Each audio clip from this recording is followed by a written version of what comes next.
Being cheated on can be hard on us emotionally and mentally.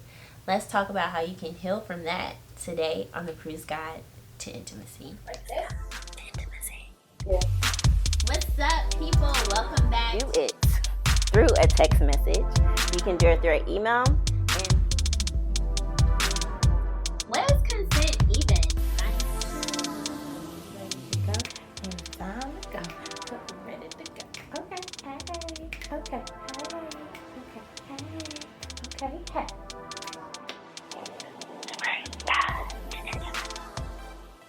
Welcome back to the Cruise Guide to Intimacy. For those of you who don't know me, I'm Amanda. And today we are going to talk about healing from infidelity.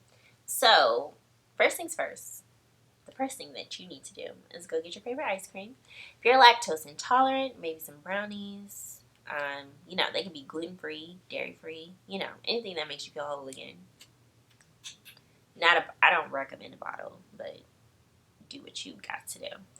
After that, what I want you to do, seriously, what I want you to do is take the time to process what has happened in your relationship. So when we are in relationships for a long time, when things like this happen, we can have very adverse reactions to finding these things out. So after you take out your wrath on your partner, or more wrath on your partner, because I probably know that you've probably already cussed them out. Probably have wanted to go all Jasmine Sullivan on them. Right? But before you go there some more, I want you to take some time to yourself, process what has happened in your relationship. This may even, involve thinking about some signs that you saw that were probably a little obvious that you kind of ignored. And after you do this, you can either just take that time for yourself, but if you're the type of person that needs to talk things out with a friend or a family member, I definitely recommend that you call them and you talk to them and let them help you process and think about this. So, when you call that friend or a family member, you need to also make sure that it's somebody that can be unbiased when they are giving you advice and different things like that. So our friends and our family members are our biggest fans, right? So they want the best for you.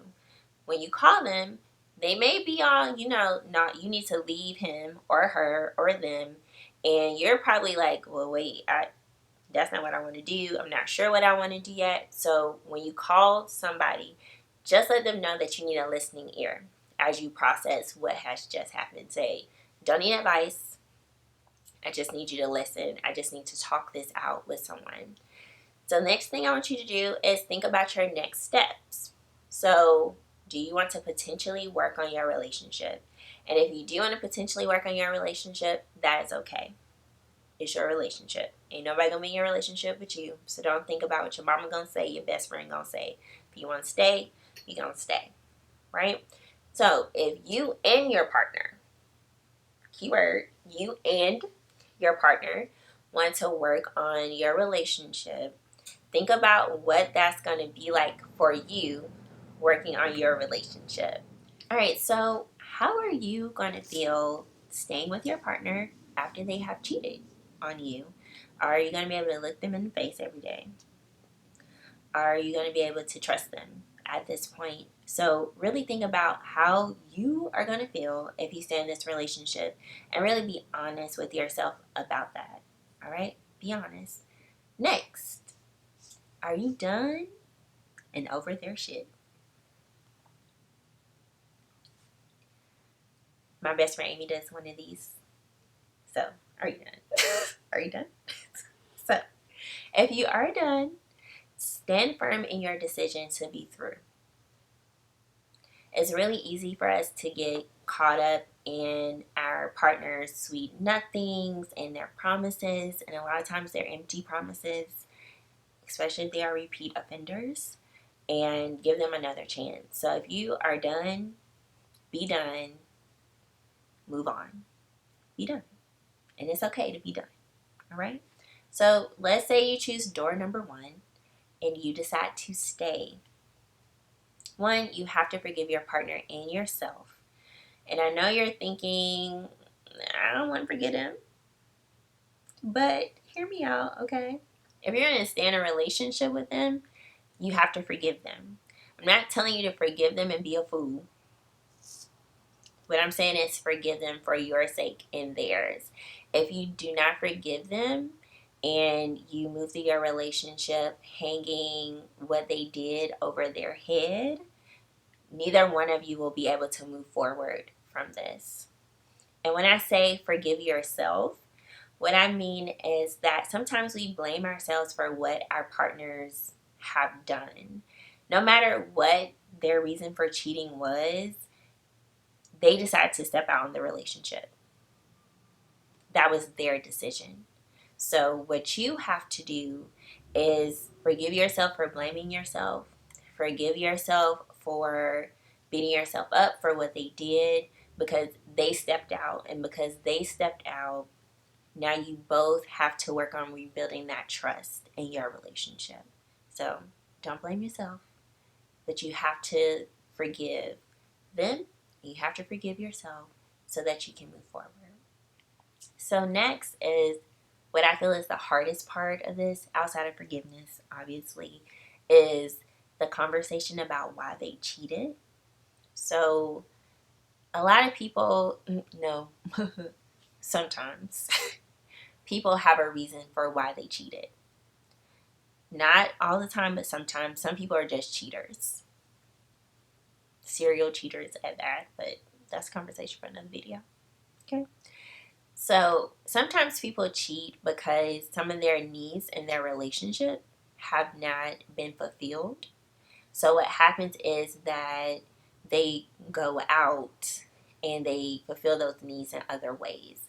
So before you have this conversation with your partner, what I do want you to think about, especially if you're married or you're engaged or you're in a long-term relationship, I want you to think about seeing a professional to have this conversation because they are trained to help you and your partner navigate this very difficult time in your life. And sometimes we don't really understand our partner because we're so angry. And all we want to do is get, no, no, no, da, da, da, da, right? Instead of listening to them. Because sometimes, as a therapist, even though I feel really bad when people come in and they've been cheated on, sometimes when you hear people's stories, you're kind of like, you know. So you have to, because the unbiased party. So, But you have to be willing to hear your partner out, especially if you're going to allow yourself to forgive them and move forward. So next, deciding to move forward as a couple. And this is why I recommend therapy, because in therapy, what we work on when we are dealing with infidelity is working on new expectations for the relationship. So when we work on new expectations, new ground rules, and different things of that sort, it's easier to communicate those new expectations and ideas for your relationship in a room, again, with an unbiased party. Right? So when you allow yourself to see a professional, especially if you can afford it, you learn new communication patterns, new skills to diffuse arguments. You get a chance to really explore those options in a very safe place for the both of you.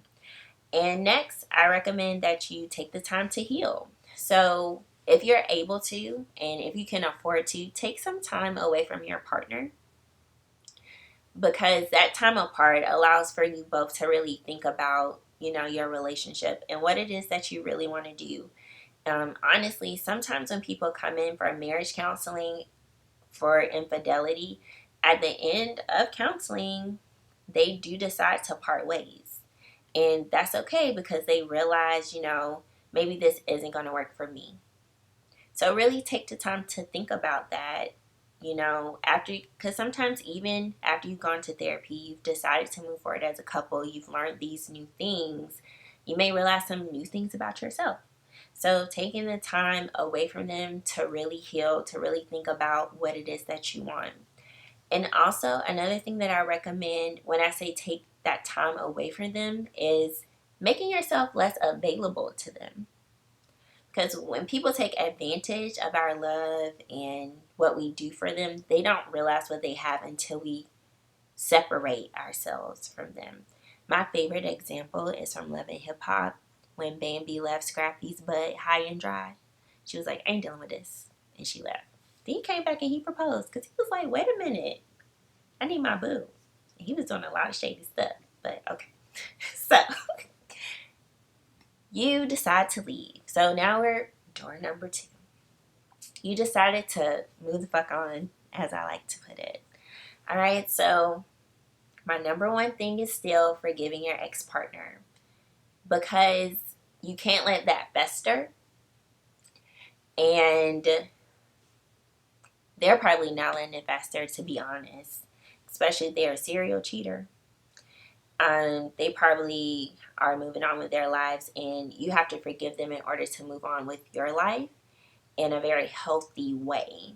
And whenever you do get into another relationship, you don't want to still be holding on to those feelings of mistrust and that anger, because you could get the best partner in the world in your next relationship, and then you're holding on to all these old feelings that don't allow them to love you the way that they want to love you and care about you and be there for you, because you're holding on to these things from this past relationship. So make sure that you take the time to forgive them and forgive them yourself, like I said previously.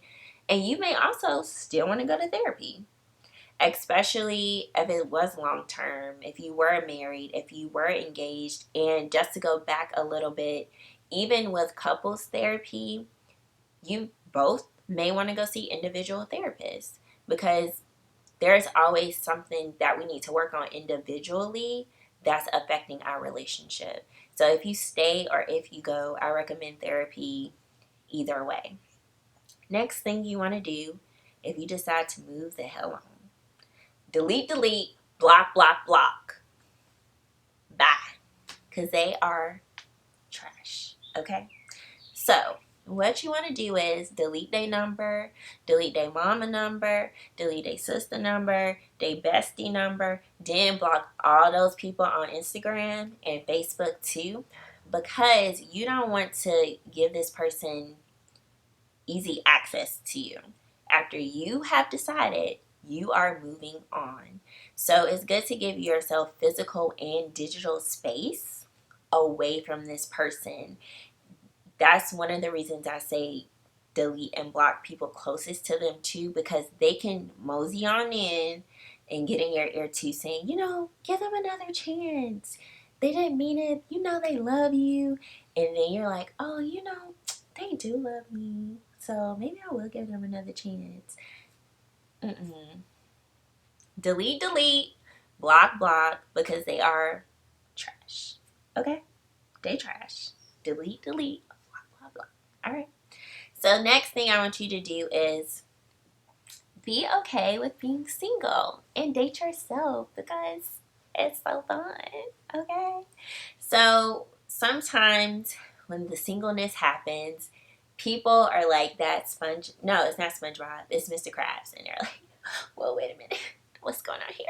It was 2 of us. Now it's 1 of me. Right? They don't know what to do. But we did a singleness video on here before. So, go check that out. It'll be linked somewhere over here.